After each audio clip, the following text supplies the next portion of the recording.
Dear students, इस video में जो टॉपिक मैं डिस्कस करने जा रहा हूं वो है थॉमसन्स मॉडल ऑफ एटम।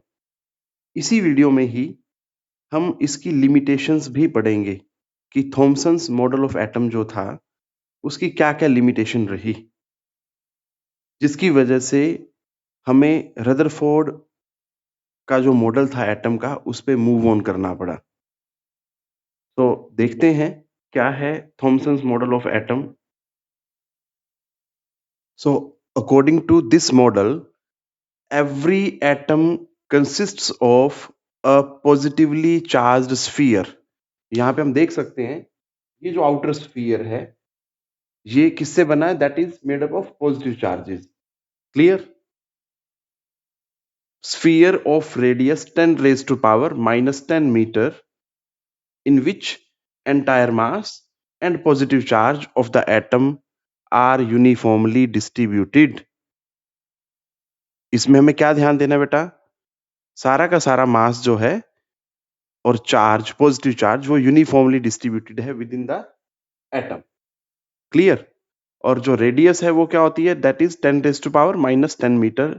ये उस स्फीयर की रेडियस है, मतलब एटम की रेडियस है ये।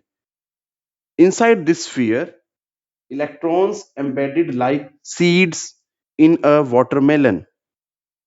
तो जैसे वाटरमेलन में सीड्स डिस्ट्रीब्यूटेड होते हैं, एम्बेडेड होते हैं, उसी तरह से इलेक्ट्रॉन्स जो है यहाँ पे एम्बेडेड हैं। बट ध्यान देने वाली बात क्या है? The number of electrons is such that their negative charge is equal to positive charge of atoms। आप यहाँ पे देख सकते हैं, अगर खाली इसी डायग्राम को ही एग्जैक्ट मॉडल कंसीडर कर लिया जाए एटम का, तो इसमें आप देख सकते हैं पॉजिटिव चार्ज जितना है उतना ही क्या होगा? नेगेटिव चार्ज होगा। So overall the atom is electrically neutral. So this is basically Thomson's model of atom. अब इस मॉडल की क्या लिमिटेशंस थी, वो लिमिटेशंस हम डिस्कस करेंगे। देखें जरा, तो फर्स्ट लिमिटेशन क्या कहती है? It could not explain the origin of spectral series of hydrogen and other atoms similar to hydrogen. ठीक है बेटा? ये स्पेक्ट्रल सीरीज क्या होती है ये आपको वीडियोस में पता लग जाएगा जो आगे आने वाली हैं।